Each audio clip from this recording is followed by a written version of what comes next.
ભાજપને બીજો મોટો ફટકો પણ પડ્યો હોવાનું સામે આવ્યું છે કે રાજ્યસભામાં જેનો ભાજપને સહારો હતો એ સહારો પણ છીનવાઈ ગયો છે।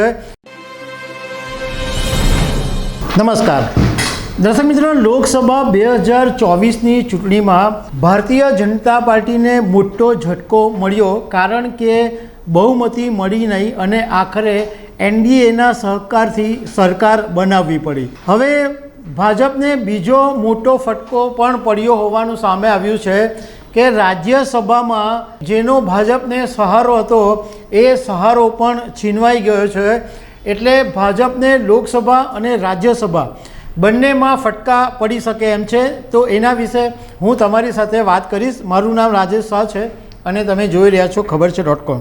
દર્શક મિત્રો, 17મી લોકસભા અત્યારની જે લોકસભા છે એ 18મી છે, એટલે એની આગળની લોકસભા એટલે 2019થી 2024નો જે કાર્યકાળ હતો એ 17મી લોકસભા। 17મી લોકસભાની અંદર ભાજપ એવા અનેક મહત્ત્વપૂર્ણ બિલો લઈને આવેલી અને એ રાજ્યસભામાં બીજું જનતા દળ હતી એ હંમેશા ભાજપને મદદ કરી એ બિલો પાસ કરાવવામાં। હવે ઓડિશાનું આ બીજું જનતા દળ છે જેણે એવી સ્પષ્ટતા કરી દીધી છે કે તેઓ હવે રાજ્યસભાની અંદર એનડીએને સમર્થન આપશે નહીં, એનડીએને રાજ્યસભામાં સાથ નહીં આપે એવું બીજું જનતા દળે એકદમ ચોખ્ખા શબ્દોની અંદર કહી દીધું છે। હવે ઓડિશાની અંદર આપણે વાત કરીએ તો લગભગ છેલ્લા વર્ષોથી ઓડિશાની અંદર જેડીયુ એટલે નવીન પટનાયકનું રાજ ચાલતું હતું, પરંતુ આ વખતની જે વિધાનસભાની ચૂંટણી થઈ એમાં આખો તખ્તો પલટાઈ ગયો અને ભાજપે ત્યાં આગળ વિધાનસભાની ચૂંટણી જીતી અને ત્યાં આગળ સરકાર બનાવી। બીજું કે લોકસભાની ચૂંટણીમાં પણ ઓડિશામાં બીજું જનતા દળને મોટો ફટકો પડ્યો અને ભાજપને ત્યાં ફાયદો થયો। એટલે આ વખતે બીજું જનતા દળે ચોખ્ખું કહી દીધું કે અમે રાજ્યસભામાં એનડીએને સાથ નહીં આપીએ। નવીન પટનાયક જેડીયુ બીજું જનતા દળના નેતા છે, એમણે મીડિયા સાથેની વાતમાં એવું કીધું કે અમારી પાર્ટી રાજ્યસભામાં કેન્દ્ર સરકારને સહકાર આપવાની નથી।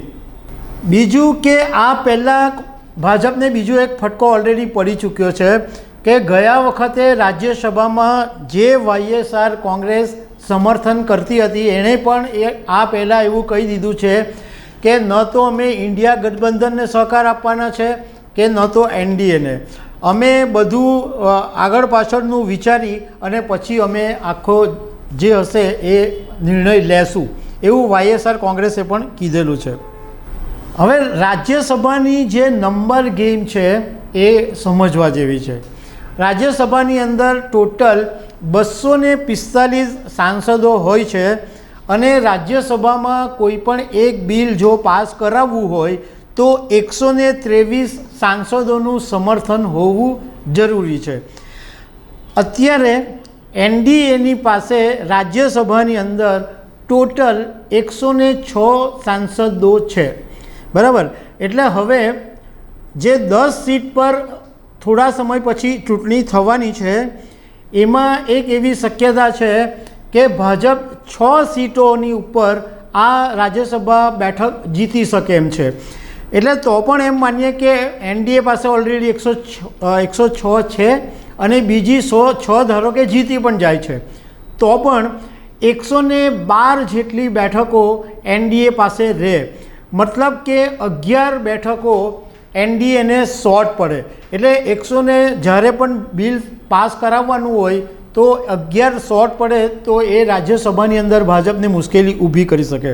હવે બીજું જનતા દળ છે એના રાજ્યસભાની અંદર 9 સાંસદો છે, રાજ્યસભા સાંસદો, અને વાયએસઆર કોંગ્રેસના 11 સાંસદો છે।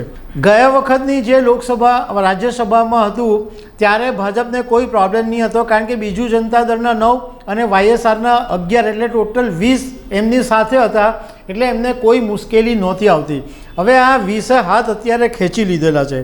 એટલે હવે કરવું શું પડશે કે જે નાની નાની પાર્ટીઓ છે, એકદમ પ્રાદેશિક પાર્ટીઓ, એને હવે ભાજપે કાલાવાલા કરવા પડશે, NDA કાલાવાલા કરવા પડશે.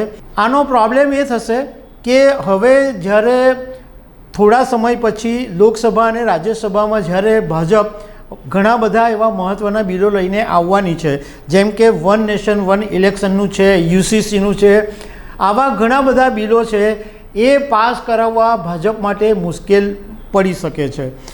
એટલે કારણ કે કોઈ પણ બિલ પાસ કરવું હશે તો પહેલાં ભાજપે NDAની જે સહયોગી પાર્ટીઓ છે એને વિશ્વાસમાં લેવી પડશે. એટલે ભાજપને અત્યારે ચારે બાજુથી ફટકા પડી રહ્યા છે. તો દર્શક મિત્રો, આવી અનેક વાતો સાથે અમે તમને મળતા રહીશું. Thank you very much.